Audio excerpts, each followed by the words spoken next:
Now, from the nation's capital, here's the Pentagon Channel's ATS in brief. The Air Force's B-52 was flying missions since before its crews were born. Old as it is, none ever burned coal, at least not until this week. Stratofortresses flew Tuesday using synthetic fuel made from a 50-50 blend of traditional crude oil-based fuel and a fuel derived from coal. Undersecretary of the Air Force, Dr. Ronald Sega, says the test sets the stage for a more comprehensive plan towards conservation and is a first step in learning more about the viability of alternative fuels. B-52s entered the service in the 1950s. Current projections have the B-52 Stratofortress flying missions well into the year 2040. As the Air Force looks at alternative fuels for the future, we take a look at the future leaders of this nation's youngest armed service. All this week on Around the Services. We've taken a look at the Air Force Academy, its humble beginnings, and how far it's come in 52 years. You can see more in our special series celebrating the Air Force birthday on Around the Services at pentagonchannel.mil. A popular Pentagon landmark that legend says was once the target of Russian missiles during the Cold War is about to be torn down to make way for a new building. Cafe Ground Zero was called the deadliest hot dog stand in the world. It's so famous, it's a part of the Pentagon tour. But this old hot dog stand is about to be leveled and a new, more modern cafe built in its place. The legend has it that during the Cold War, the Russians never had any less than 2 missiles aimed at this hot dog stand. According to the story, they thought this was our most top-secret meeting room, and the entire Pentagon was a large fortress built around this hot dog stand. From their satellite photos, they would see military officers coming in groups, coming into this facility and leaving at about the same time every day, and they thought that was their senior intelligence briefing. Really, they were just coming out here to get lunch. It survived Soviet missiles only to fall to progress. What a way to go. You can see more on Cafe Ground Zero on Around the Services at pentagonchannel.mil. Around the Services, weekdays on the Pentagon Channel.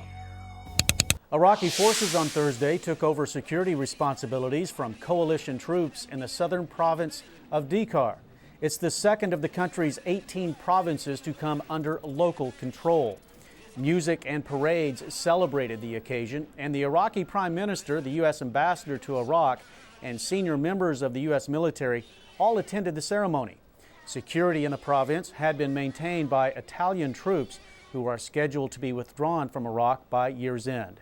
Coalition leaders say Thursday's transfer is another sign of progress toward a stable and secure Iraq. The provincial government of Dhikar has demonstrated that it is ready and capable of taking on responsibility for its security and governance. British forces handed over security control of Mutana province in July. The National Guard, the Coast Guard, and the Marine Corps took part in a massive search and rescue drill Wednesday in New Orleans. Organizers called it the most successful since last year's deadly hurricane.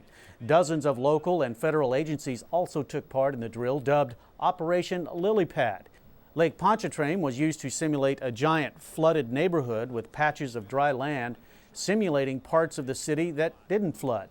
Those areas were used to treat and transport people and pets. Organizers say Wednesday's drill was significant because of its size and the fact that it included animals, which was a big reason why many residents wouldn't leave following Hurricane Katrina. To find out how you can watch the Pentagon Channel where you live, contact Dish Network. TSP share prices for Thursday, September 21st opened at $11.56 for the G Fund, $10.95 for the F Fund, $14.58 for the C Fund, $17.24 for the S Fund, and $19.90 for the I Fund. For the Pentagon Channel, I'm Tech Sergeant Rusty Barfield. Your busy lifestyle, your need for military news. Can't take time to tune in? The Pentagon Channel has a solution. All new, several podcasts and vodcasts you can grab on the go. ATS in Brief. All the day's military headlines in a 5-minute vodcast. DoD briefings. Every word your leaders say posted in a podcast as soon as the briefing's done.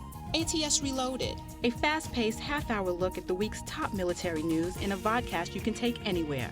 Rucksacks and Rations. Compelling conversations with your colleagues deployed around the globe. Subscribe to one.